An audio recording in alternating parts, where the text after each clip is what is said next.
Some analysts are speculating that we may be headed straight for a recession and are looking at the Fed. What, to blame, Charlie? Yeah, and that the Fed not raising rates is one of the reasons why this market's up. We should point out that the Fed not raising rates because the economy is slowing down was the reason why on Fed Day the market went down. When was Fed Day? Fed Day was Wednesday. Wednesday. Okay, I get my days mixed up here because I've been traveling a lot. So Wednesday, remember, the market went down 200-something points because primarily Yellen said, well, we may not raise rates and we have some concerns. I'm paraphrasing what she said.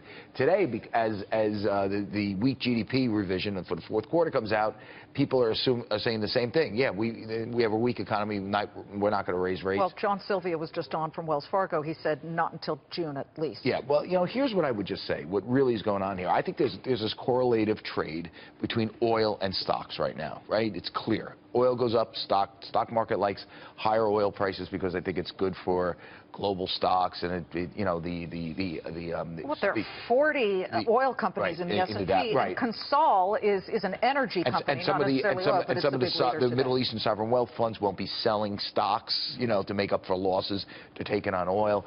That is the trade right now, but that trade will change at some point. It has to, when it becomes clear that the U.S. economy is still in the doldrums. It's maybe not reflective of what do we have? 0.7%. It may not be reflected at that. It may be reflected a little bit higher or maybe lower. Who the hell knows? No one knows what's going on here. But when we start focusing on the economy, that's where I think the stock market's going to have a problem, whether Janet Yellen raises rates or not, because then the economy... The stock market had a problem. I mean, look at January and the triple-digit moves either up or down. And in fact, you go to the first week and the first trading session, which was Monday the 4th. Down 276, then go all the way to the right, Friday the 15th, down nearly 400 points. And here's the thing you have to realize, that if it becomes clear that the economy's not doing better, oil prices are going to go down again. I mean, that's going to be an indication to sell oil contracts.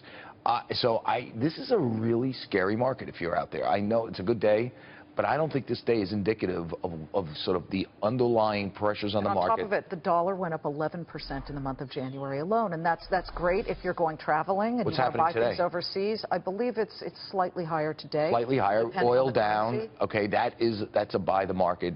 That's a trade to buy the market. Oil, yeah, slightly higher, and oil slightly higher, I should say. I don't want to rain on this parade right now because that's negative and local newsy, and I always get accused of being so fear-mongering. Yeah, me too, but we're not fear-mongering. We're just telling you that there's a trade going on. It's an oil trade. If oil goes up, I misspoke before. By 1 1/3%. Right, today. Oil goes up, people buy stocks, and there's some other reasons in here.